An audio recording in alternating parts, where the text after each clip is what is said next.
আমি সত্যিই তোর কাছে সারা জীবন কৃতজ্ঞ হয়ে থাকব। তুই আমার এই কঠিন সময় যেভাবে পাশে এসে দাঁড়ালি, আমার সম্মান রক্ষা করলি, তাতে আমার কিচ্ছু বলার নেই। আমার যা চলে যাবার তা তো চলে গেছে। সম্পর্ক নষ্ট করতে আমি কোনোদিন চাইনি। আর তাছাড়া এখন ভেবেই বা এসব কি হবে। মনের সাহস রেখে সবার মধ্যে রাজি হয়ে যা না। এটা তো তোর পরিবার, পরিবারের সম্মান রক্ষায় যদি এটুকু কৃচ্ছ সাধন করতে হয় করবি। কেউ তো জানতে পারবে না, তবু পরিবারের সম্মানটা তো রক্ষা হবে।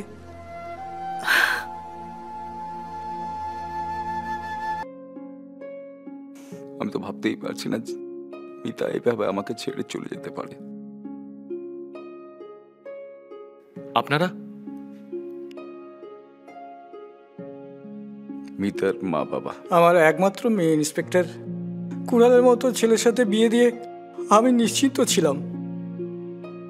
আমাদের দুই পরিবারের সম্পর্ক অনেকদিন আগেকার বন্ধুত্বের সম্পর্ক।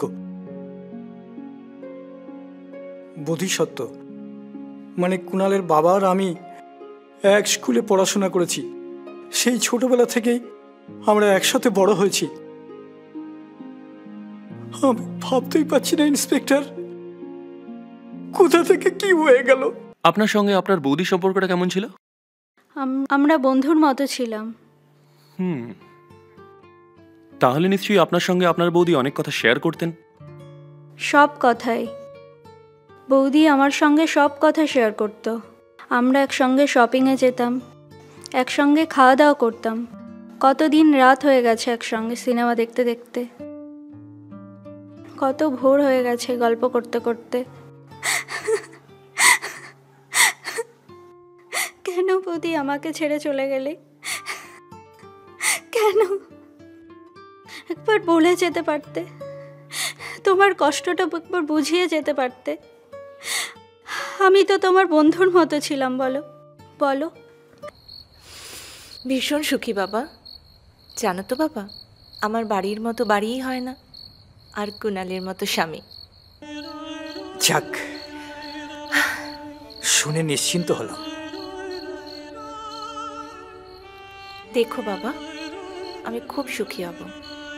সারা জীবন আমি খুব ভালো থাকবো।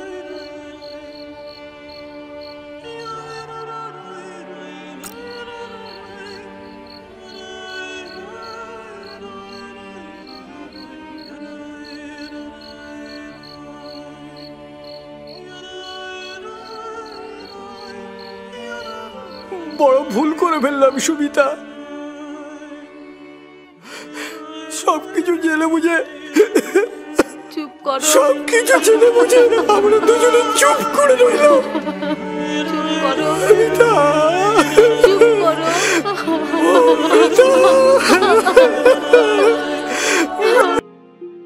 আমরা এই পরিবারটাকে কোনোভাবেই দায়ী করতে পারছি না, অথচ মিতার মতো ভালো মেয়ে কেন যে এটা করলো বুঝতে পারছি না।